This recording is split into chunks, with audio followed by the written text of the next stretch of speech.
오늘 아침에 여러분에게 봉독한 말씀 베드로전서 1장 3절부터 7절에 있는 말씀 가지고 고난 중에도 찬송하라 하는 제목으로 함께 은혜를 나누려고 합니다.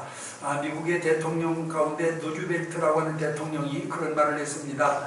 미국 역사상 존경받는 인물들을 살펴보았더니 그 사람들 가운데 한 사람도 고통스러운 생애를 살지 않은 사람은 없더라 하는 그런 말을 했습니다. 여러분, 우리가 이 세상을 살아가면서 겪는 고통과 시련과 환난들은 그것을 어떻게 이해하고 해석하느냐에 따라서 위대한 삶을 창조하는 아이와 같은 믿음으로 삼는 자가 있는가 하면은 또한 처절한 실패의 원인으로 아이와 같이 또한 지목되어지는 그런 사람들도 있음을 우리가 분명히 알 수 있습니다. 그러나 여기 누즈벨트가 말한 대로 대개의 경우 위대한 사람들의 생애를 우리가 살펴보면은 고통과 시련의 생애 속에서도 그들의 삶이 성숙했고 그리고 또한 위대한 생애를 창조했던 것을 우리가 발견할 수가 있습니다. 그 대표적인 사람을 우리가 소개한다면은 찰스 다윈은 종신지병이었던 허약 체질을 가지고 평생을 살았던 사람이고, 율리시즈에게는 목암이 있었으며 또 악성 베토벤과 발명왕 에디슨은 기머거리였습니다. 그리고 존 밀턴은 40대에 실명하여 앞을 보지 못했고, 아테네의 100만 군사보다도 더 위력적인 운명가였던 데모스테이스는 원래 말도듬이었다고 하는 것입니다. 이 밖에도 수도 헤아릴 수 없이 많은 사람들이 극복하기 어려운 그런 시련을 당하였음을 우리가 분명히 알 수 있는데, 그러나 이들은 이 모든 시련을 자기들의 위대한 삶을 만들어내는 하나의 밑거름으로 삼았다라고 하는 것이 여러분 우리와 다른 점이라고 하는 사실을 우리가 기억을 해야만 됩니다. 우리가 잘 알고 있는 성경 말씀 가운데 나오는 위인들도 절대로 예외는 아닙니다. 믿음의 조상 아브라함도 수없이 많은 고난을 겪었고, 여러분 이스라엘의 성군이었던 다윗 왕은 여러분 얼마나 많은 고난을 겪었는지 죽을 고비만 해도 여러분 아이와 집안 그가 겪은 것을 보게 되며, 여러분 고난의 종 욥은 여러분 더 말할 것도 없이 정말 어떤 우리가 입으로 다 형용할 수 없을 만큼 엄청난 고난을 겪은 사람들입니다. 그러나 그들은 여러분 또한 자기들에게 닥치는 이 고난을 자기 자신을 성숙시키고 위대한 생애를 창조해 나가는 밑거름으로 삼았기 때문에 그들은 위대한 믿음의 영웅들로 우리에게 이와 같이 소개되고 있는 것을 볼 수가 있습니다. 여러분 그뿐만이 아닙니다. 신약성경에 나오는 스데반도 평범한 집사로 봉사하다가 세상을 떠났다라고 한다면은 그 누구도 아마 그 사람의 이름을 지금까지 기억할 사람이 없을 겁니다. 여러분 우리가 잘 아는 사도 바울도 마찬가지입니다. 그도 역시 시련과 고난으로 점철된 생애를 사도 바울의 생애에서 모두 다 빼버린다라고 한다면은 아마 사도 바울의 생애도 무미 건조한 생애가 되고 말았을 것입니다. 그러나 그들에게는 시련이라고 하는 아픔이 있었기 때문에 그들의 생애가 주옥처럼 빛나게 되었다라고 하는 사실을 우리가 기억을 해야 될 줄로 믿습니다. 그렇기 때문에 여러분 고난이라고 해서 모두가 다 여러분 우리가 쓸모없는 또 하나님 우리 당해서는 안 될 고난이 아니라 어떤 고난은 하나님께서 우리에게 주시는 축복일 수 있음을 다시 한번 우리 성도들은 기억을 해야 될 줄로 믿습니다. 오늘 여기 본문에 보면 베드로 사도는 하나님을 찬송하리로다라고 하는 자신의 권면으로 시작하고 있는 것을 보게 됩니다. 여러분 여기서 하나님을 찬송하리로다라고 하는 말씀의 뜻은 하나님께 대하여 좋게 말하자라고 하는 그런 뜻입니다. 특히 고난을 당하고 있는 당시 성도들에게 하나님께 대하여 좋게 말하자라고 하는 것은 여러분 또한 정말로 이해하기 어려울 것과 같은 얘기입니다. 여러분 지금 그들이 어떤 고난을 당하고 있습니까? 그런 고난 속에서 하나님께 대하여 좋게 말하자라고 하는 것은 여러분 고난당하고 있는 성도들로서는 이해하기 힘든 그런 권면이라고 할 수가 있습니다. 여러분 좋은 일이 있으면 모르겠지만은 여러분 지금 말할 수 없는 곤경에 빠져있는 사람에게 하나님께 대해서 좋게 말하자, 하나님께 대하여 찬송하자, 하나님께 대하여 감사하자라고 말한다라고 한다면은 아마 여러분 이해하기 쉬운 사람이 없으리라고 생각합니다. 여러분 베드로의 편지를 받았던 당시 그리스도인들의 나이와 같은 형편을 살펴보면은 1장 6절에 보니까 여러 가지 시험을 겪고 있었다라고 말씀하고 있습니다. 여러분 우리는 한 가지 시험도 이기기가 어려운데 여러 가지 시험을 겪었다라고 하는 것은 그만큼 그들이 여러 가지 많은 고난에 쌓여 있었다라고 하는 것을 가르쳐주고 있는 그런 말씀입니다. 정신적으로, 물질적으로, 영적으로 그들은 여러 가지 시험을 한꺼번에 받고 있던 사람들이었고, 또 여러분 2장 12절과 3장 16절에 보면은 근거 없이 욕을 먹었다라고 이와 같이 말씀하고 있는 것을 볼 수가 있어요. 여러분, 내가 잘못해서 욕을 먹는다면 그것은 그럴 수 있습니다만은 아무런 이유도 없이 욕을 먹는다라고 하는 것은 여러분 정말 견디기 힘든 그런 이와 같은 상황이었으리라고 생각을 합니다. 그런가 하면 4장 12절에 보면은 그들은 불시험을 당했다라고 말씀하고 있습니다. 여기서 불시험이라고 하는 것은 용광로 속에 들어가는 것과 같은 시험이라고 말씀하고 있어요.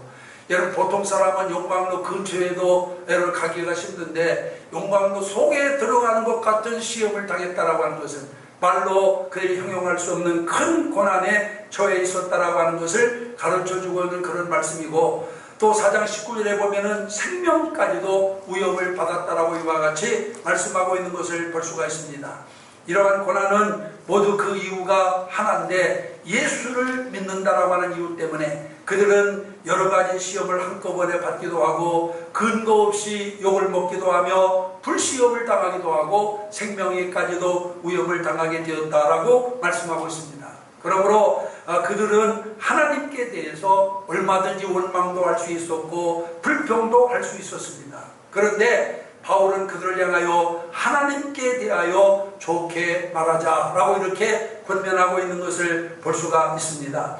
여러분, 사람들은 일이 잘 될 때라든지 몸이 건강할 때라든지 집안이 편안할 때라든지 사업이 잘 될 때는 얼마든지 하나님께 좋은 말로 감사도 할 수 있고 찬송도 부를 수가 있습니다. 그러나 그 반대의 경우 좋은 말을 하기가 쉽지가 않습니다. 찬송하기가 쉽지가 않습니다. 감사하기가 쉽지가 않은 것입니다.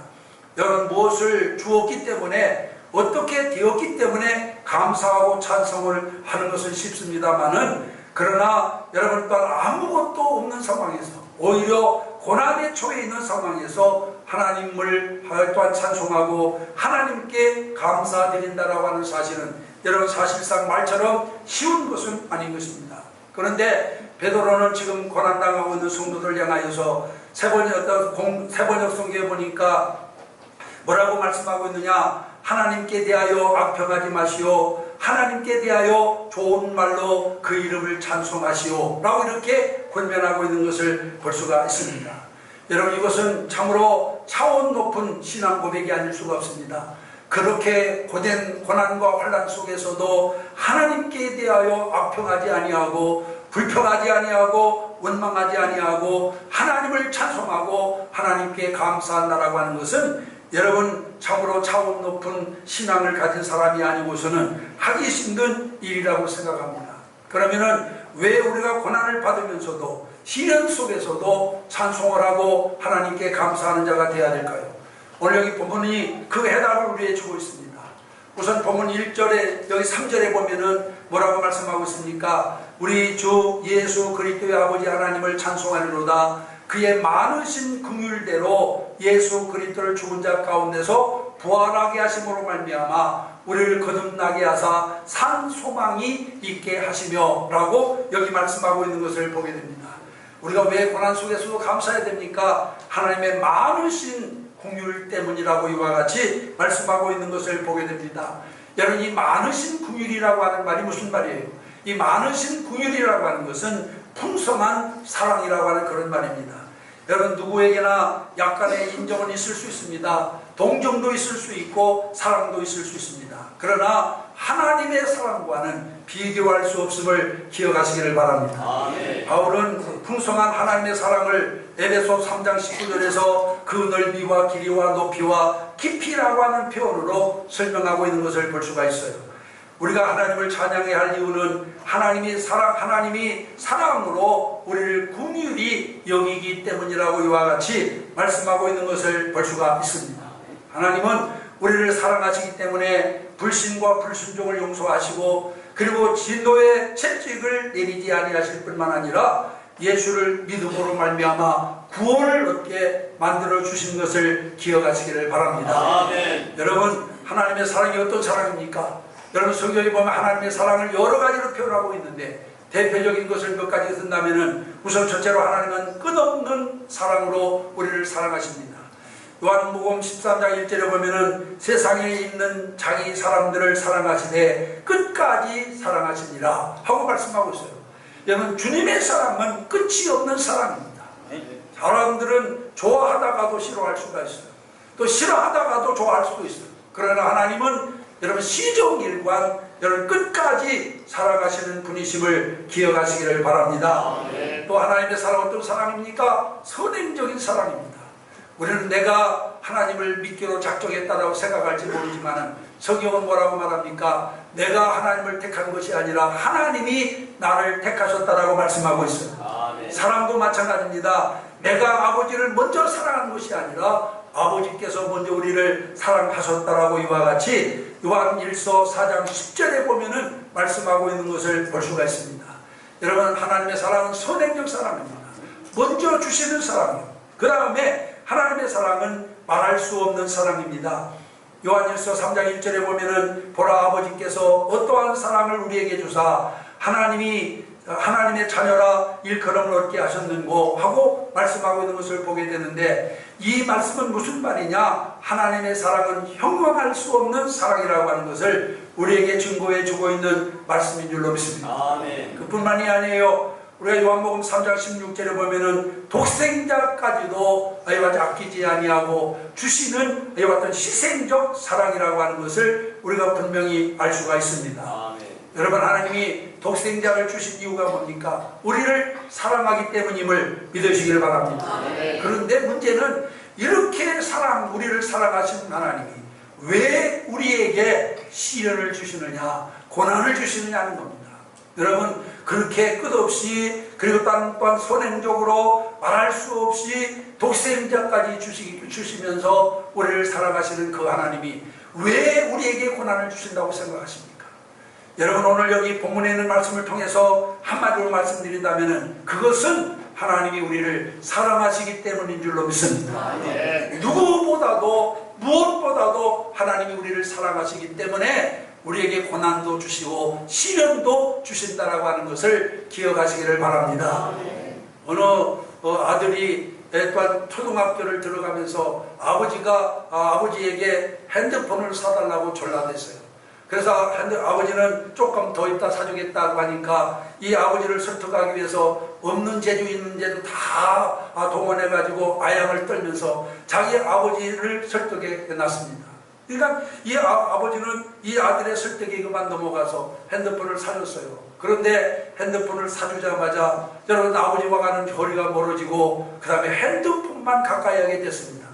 저 그전에는 아버지와 함께 텔레비전도 같이 보고 그 다음에 산책도 같이 하고 아니면 또한 그 마트에도 같이 가고 그랬는데 이놈이 핸드폰을 사줬더니 그때부터 자기 방에 들어가서 핸드폰하고만 친해가지고 오락도 하고 게임도 하고 하면서 핸드폰하고만 놀아요. 그러니까 어느 날 아버지가 그 아들의 핸드폰을 압수해버렸습니다. 그러면서 그 핸드폰을 빼앗아 버렸어요. 그러니까 아버지로부터 그 핸드폰을 다시 찾아오기 위해서 옛날처럼 또 와가지고 비비고 아니면 또한 그 아버지를 달래면서 전 별의별 재주를 다 떨면서 아주 아양을 떠들게 되었다라고 하는 것입니다. 제가 왜 이런 얘기를 드립니까? 여러분, 핸드폰을 사준 사람이 누굽니까? 아버지인데 핸드폰을 받고 난 다음에는 그 아버지를 멀리하고 핸드폰만 가까이 하는 거예요. 오늘 많은 성도들이 하나님께로부터 은혜를 구하고 축복을 구합니다. 하나님이 은혜를 주고 축복을 주었더니 은혜를 주신 분, 축복을 주신 분은 잃어버리고 축복과 은혜만 생각하면서 그거에만 몰두하여 있는 모습을 보기 때문에 하나님은 그것을 그냥 버려두지 아니하고 그 마음을 다시 하나님께로 돌리게 하기 위해서 고난도 주시고 시련도 주신다라고 하는 것을 믿으시기를 바랍니다. 그래서 여러분, 어찌 보면 고난도 하나님의 축복이요 시련도 하나님의 축복이라고 하는 사실을 우리가 여기서 분명히 기억을 해야 될 줄로 믿습니다. 하나님이 우리를 얼마나 사랑하십니까? 여러분, 하나님이 우리를 사랑하는 것만큼 우리도 하나님을 사랑하기를 주님이 원하십니다. 성경은 뭐라고 말씀합니까? 주님은 질투하면서까지 우리를 사랑하시는 분. 우리가 다른 것을 사랑하는 것을 원치 않습니다. 하나님보다 다른 것을 더 사랑하는 것을 원치 않습니다. 우리는 하나님을 사랑하는 자가 되어야 될 줄 믿습니다. 그런데 정작 우리에게 복을 주신 하나님, 우리에게 복을 주신 분이 하나님이신데 그 하나님은 잃어버리고 복에만 몰두하여 있다라고 한다면 여러분, 하나님은 진노하십니다. 그 사랑을 되돌리기 위해서 우리에게 주신 축복도 거두실 수 있고 또 우리에게 주신 이와 같은 평안도 거두실 수 있다라고 하는 것을 분명히 기억을 해야 될 줄 믿습니다. 오늘 여기 본문에 보면 지금 이스라엘 백성들에게 하나님께서 얼마나 큰 복을 주었습니까? 그러나 그들이 하나님의 주신 은혜와 축복 속에서 거기에 안주할 뿐 하나님을 잃어버리게 되자 하나님은 그들에게 고난을 주는 겁니다. 여러분, 그래서 그들이 당하는 모든 고난은 여러분 그들에 대한 이스라엘 백성에 대한 하나님의 사랑의 표현이라고 하는 것을 우리가 분명히 기억을 해야 되겠고, 이제 오늘 우리 성도들에게도 그런 의미에서 주어지는 모든 고난은 하나님의 사랑의 발로라고 하는 사실을 기억해야 될 줄로 믿습니다. 그래서 하나님을 찬송하고 하나님께 감사해야 된다라고 이와 같이 베드로 사도는 여기서 말씀하고 있는 것을 보게 되고요. 그 다음에 두 번째로는 산 소망을 주셨기 때문이라고 말씀하고 있습니다. 3절 하반절부터 4절에 보니까 산 소망이 있게 하시며 썩지 않고 더럽지 않고 새하지 아니하는 기업을 있게 하셨다라고 이와 같이 말씀하고 있는 것을 보게 됩니다. 여러분, 가짜 보석은 세월이 갈수록 빛이 바랍니다. 그러나 진짜 보석은 세월이 아무리 많이 흘러가도 그 빛이 여러분 일단 영롱하게 빛나는 것입니다. 마찬가지로 가짜 소망은 세월이 지날수록 점점 빛이 바래고 희미해집니다마는 진짜 소망은 세월이 가면 갈수록 그 빛이 더 찬란하고 영롱하게 빛나는 것을 믿으시기를 바랍니다. 아멘. 요즘 사람들은 모두가 다 한탕주의에 물들어 있습니다. 돈을 벌어도 벼락같이 한탕해가지고 떼돈을 벌려고 하고, 또 출세를 해도 하루아침에 회전의자에 앉는 그런 이와 같은 앉을 공리만 하고 있습니다. 그러한 사고방식은 내일보다는 오늘만을 짧게 만들었고, 그리고 미래보다는 현실 만족을 추구하게 만들어버리고 말았어요. 그 결과 여러분, 천당이니 내세니 영원한 하늘나라니 하는 것은 무슨 골동품처럼 이와 같이 취급을 하면서 선복이니 형통이니 축복이니 하는 이런 얘기들에 그만 여러분 또한 거기에 주말 또한 몰두하고 있는 그런 사람들이 성도들 가운데도 너무나도 많이 있는 것을 볼 수가 있습니다. 여러분, 이 세상에 있는 모든 것들은 아무리 화려해도 언젠가는 여러분 무너질 때가 있다라고 하는 것을 믿으시기를 바랍니다. 아무리 출세하고 아무리 많은 재물을 쌓고 아무리 많은 영광을 누린다 하더라도 이 세상의 것은 언젠가 여러분 단 무너질 때가 반드시 있음을 믿으시길 바랍니다. 그래서 이 세상의 소망은 참된 소망이 아닙니다. 우리의 소망은 이 세상에 있는 것이 아니에요. 적어도 여러분들이 고리타분하게 골동품처럼 취급할지 모르지만은 우리의 소망은 하늘에 있는 것이고 내세에 있고 영원한 나라의 이야기임을 다시 한번 우리는 기억을 해야 될 줄로 믿습니다. 아멘. 여러분, 공부하는 학생이 코피를 쏟아가며 밤잠을 이루지 못한 채 공부하는 까닭이 뭐예요? 오늘을 위해서입니까? 아닙니다. 그것은 내일 때문이며 장래 때문인 것처럼 우리 그리스도인들의 소망 역시 이 세상과 현실에 둘 것이 아니라 영원한 미래와 천당에 두고 살아야만 될 줄로 믿습니다. 아멘. 베드로는 그것을 가리켜서 산 소망이라고 말씀하고 있습니다. 아멘. 여러분, 이 산 소망이라고 하는 말이 무슨 말입니까? 산 소망이라고 하는 것은 여러분 실현이 가능한 소망이라고 하는 뜻이에요. 아멘. 또 산 소망이라고 하는 것은 미지수인 것이 아니라 반드시 성취되는 소망이라고 하는 뜻입니다. 아멘. 우리 모두는 소망을 갖고 있습니다. 여러분들 소망이 무엇입니까? 여러분, 대부분의 사람들은 이 세상이나 세상에 속한 것에 소망을 두고 살아갑니다. 문제는 여러분, 그 소망이 어떤 소망을 가졌든 상관없어요. 그 소망이 정말 산 소망이냐 죽은 소망이냐 하는 데 있는 거예요. 그리고 베드로 사도는 그 산 소망을 다음과 같이 설명하고 있어요. 산 소망은 썩지 않고 더럽혀지지 않고 쇠하지 않는 소망이다. 오늘 여러분, 일찍이 하나님은 이스라엘 백성들에게 가나안 땅을 기업으로 주신다고 약속하셨습니다. 그 약속은 일찍이 아브라함에게서부터 시작해가지고 이삭과 야곱에 이어서 이스라엘 백성들에게 계속해서 주어진 하나님의 약속입니다. 그리고 약속대로 하나님은 젖과 꿀이 흐르는 가나안 땅을 그들의 기업으로 주었어요. 그러면 하나님께서 주신 젖과 꿀이 흐르는 가나안 땅을 이스라엘이 영원히 누리면서 살았느냐? 여러분, 성경에 있는 말씀에 보면은 눈에 보이는 기업이었던 이 젖과 꿀이 흐르는 가나안 땅은 적군이 쳐들어와 짓밟았고 우상 숭배로 더러워졌고, 그리고 또 뿐만 아니라 나라가 망하면서 쇠퇴되었음을 볼 수가 있어요. 무엇을 말하는 겁니까, 여러분? 하나님의 주신 축복이라 하더라도 이 세상과 세상에 속한 것은 언젠가 무너지게 될 것을 가르쳐주고 있는 말씀인 줄로 믿습니다. 아멘. 우리도 그런 그거 점은 우리도 마찬가지입니다. 하나님의 은혜로 우리들이 현재 누리고 살아가는 모든 이와 같은 것들이 언젠가는 썩어지고 또 하나는 쇠퇴할 수밖에 없습니다. 세상에 있는 것은 여러분 모조리 썩어지고 더러워지고 쇠퇴할 수밖에 없는 것입니다. 사람도 마찬가지입니다. 나이가 들면 들수록 점점 여러분 또한 어떻게 됩니까? 쇠퇴할 수밖에 없잖아요. 그러나 영원한 하나님의 나라는 그렇지 않습니다. 그 기업은 산 소망으로 주셨을 뿐만 아니라 썩지도 않고 더럽혀지지도 아니하고 쇠하지도 않는다라고 말씀하고 있습니다. 아멘. 그 이유가 무엇입니까, 여러분? 우선은 첫째, 재료가 좋기 때문이며 그 다음으로는 관리자가 선하기 때문에 그렇습니다. 하나님께서 우리에게 주신 영원한 기업은 여러분 하나님께서 직접 지으신 것입니다.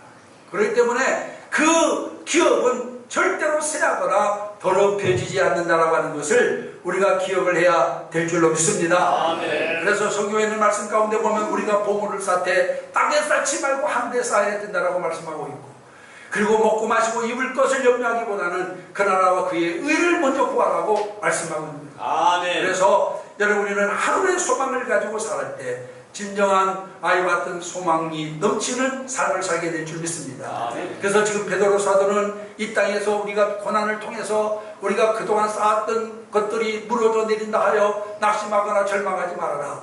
우리에게는 쇠하지도 않고 썩지도 아니할 영원한 나라가 우리에게 기업으로 주어져 있으니 너희는 그 소망을 가지고 모든 고난을 이기라고 이와 같이 말씀하고 있는 것을 볼 수가 있습니다. 아멘. 사랑하는 성도 여러분, 여러분들의 삶이 고달픕니까? 어렵습니까? 낙심하지 마시기를 바랍니다. 아멘. 비록 내 육신의 삶에는 좀 변화가 왔는지 모르지만 여러분 하늘에 간직된 기업은 영원함을 믿으시고 여러분 믿음으로 그 고난을 극복해 나갈 수 있는 여러분들이 되시기를 주님의 이름으로 축원합니다. 아멘. 여러분, 사람의 마음이 얼마나 중요한지 아세요? 잠언서 성도는 뭐라고 말합니까? 그 생각이 어떠한지 의인도 그러하리라, 그렇게 말씀하고 있습니다. 우리가 어떤 자세를 가지고 살아가느냐는 것은 우리 삶을 변화시킬 수 있는 중요한 척격이 된다라고 하는 것을 믿으시기를 바랍니다. 아멘. 여러분, 어떤 사람들 보면은 오후에 커피를 먹으면 밤에 잠을 못 잔다라고 하는 사람이 있어요. 정말 그럴까요, 여러분? 미국 하버드 대학의 심리학과에서 재미난 실험을 했어요. 기숙사에 있는 학생들 200명을 뽑아가지고 100명씩 나눴어요. 그리고는 100명에게는 오후에 커피를 맥주잔으로 한 잔 타가지고 그 커피를 한 잔씩 다 마시게 하고, 그 다음에 나머지 100명에게는 우유를 똑같은 만큼 아이와 같이 먹게 했습니다. 그리고는 그날 밤을 지내고 다음날 조사를 해보았어요. 그래서 이 커피를 먹고 우유를 먹고 밤에 잠을 자지 못한 사람이 몇 명이나 있나 살펴보았더니 커피를 먹은 사람들 가운데는 75명이 밤에 잠을 자지 못했다라고 호소하고, 또 25명과 우유를 먹은 100명 모두는 밤에 잠을 잘 잤다라고 이렇게 얘기를 했다라고 하는 겁니다. 그런데는 실로 사실은 어떻게 된 줄 아세요? 이 커피에는 카페인을 모두 뺀 카페인을 모두 빼서 카페인 하나도 없는 커피를 줬고, 그 카페인을 어디다 넣느냐? 우유 속에 다 집어넣었어요. 그리고 우유를 줬어요. 그러면 카페인 때문에 잠을 자지 못했다면은 카페인이 없는 커피를 마신 사람보다는 카페인이 들어간 우유를 먹은 사람들이 잠을 자지 못해야 되는데 어떻게 된 사실인지 조사를 해보니까 우유 먹은 100명은 한 사람도 빠짐없이 잠을 잘 잤다라고 그렇게 얘기하고 있습니다. 여러분 이게 마음의 힘이에요. 생각의 힘입니다. 여러분 커피 먹는다고 밤잠 자지 못하는 게 아니에요. 여러분 그렇기 때문에 여러분 이게 마음의 힘, 생각의 힘입니다. 여러분 마음의 힘, 생각의 힘도 이렇게 위대한데 믿음의 힘은 더 말할 것도 없잖아요. 아멘. 할렐루야. 아멘. 성경은 뭐라고 말씀합니까? 할 수 있거든이 무슨 말이냐? 믿는 자에게는 능치 못함이 없느니라. 아멘. 믿습니까? 아멘. 정말로 믿습니까? 아멘. 할 수 있거든이 무슨 말이에요? 믿는 사람에게는 능치 못함이 없어요. 이 마음을 확실히 가지고 살아가는 것이 믿는 자의 자세예요. 아멘. 그렇게 살아가면 왜 안 될, 무엇이 안 되겠어요? 생각이 어떠한즉 그 위인도 그러하리라. 이제는 우리는 하늘에 있는 산 소망을 바라보고 살아가는 자가 되시기를 바랍니다. 아멘. 하나님이 주신 이 땅의 축복, 잠깐 동안 누릴 수 있는 축복이 조금 어떻게 변화됐다고 해서 그것 때문에 실족하고 낙심하고 절망하지 마시고 하늘에 간직된 영원한 소망을 바라보면서 오늘 당장 주어지는 고난도 잘 이겨나가는 여러분들이 되시기를 주의 이름으로 축원합니다. 그 다음에 세 번째로 5절에 있는 말씀을 보니까 하나님의 능력으로 보호해 주시기 때문에 우리는 고난 속에도 찬송해야 된다라고 말씀하고 있어요. 여러분 여기 고난 5절 하반절에 보면은 하나님의 능력으로 보호하심을 입었다라고 말씀하고 있습니다. 그러면서 그 바로 앞에 보니까 하나님의 능력으로 우리를 보호하시는 이유가 무엇인지를 설명하고 있습니다. 그 이유가 뭐라고 말씀합니까? 구원을 얻기 위해서, 우리에게 구원을 주시기 위해서. 여러분 여기 보니까 하나님이 능력으로 우리를 보호하신다. 할렐루야. 네. 여러분 말세에 믿음으로 구원 얻을 수 있도록 우리들은 하나님께서 능력으로 보호해 주신다라고 하는 말씀인 줄로 믿습니다. 네. 세계적으로 유명한 트럼펫 연주가인 누이 암스트롱은 그런 말을 했어요. 당신 속에 음악이 있다면 음악에 대한 정의는 필요가 없습니다. 그러나 당신 속에 음악이 없다면 아무리 훌륭한 정의를 내려도 당신에겐 소용이 없습니다 라고 하는 말을 했습니다. 여러분 무슨 말입니까? 음악이 무엇인가를 알려면 내 속에 음악이 있어야 된다라고 하는 거예요. 여러분 내게 믿음이 있으면 믿음이 무엇인지 구태여 설명할 필요가 없어요. 내 속에 사랑이 있으면 구태여 사랑이 무엇인가 정의할 필요가 없다는 거예요. 여러분 우리는 지금 하나님의 능력이 우리와 함께 하심을 믿으시기 바랍니다. 아멘. 내게 능력이 없으니까 하나님이 어떻게 나와 함께 하느냐 이렇게 의문을 갖는 것이지, 하나님의 능력이 내 안에 있다면 하나님의 능력이 어디에 있는가 물을 필요가 없다고 말해요. 이제 우리 살아가는 성도들이 하나님의 능력을 힘입어 살게 되시기를 주님의 이름으로 축원합니다. 출애굽기에 보면은 430년간 노예 생활하던 이스라엘 백성들을 약속의 땅으로 아이와 집단 인도하는 그런 이와 같은 역사가 기록이 되어 있습니다. 특별히 출애굽기 4장 20절에 보니까 모세가 그 아내와 아들들을 나귀에 태우고 애굽으로 돌아가는데 하나님의 지팡이를 손에 잡았더라 라고 말씀하고 있습니다. 여러분 바로와 싸워서 이스라엘을 해방시키기 위해 애굽으로 들어가는 모세의 이와 같은 행상을 한번 여기 이 말씀을 통해서 상상해 보세요. 얼마나 초라합니까? 쌍도마차를 탄 것도 아니고 새로 개발한 최신 무기를 가진 것도 아니고 나귀 새끼에다가 손에 든 것은 지팡이뿐이었다라고 합니다.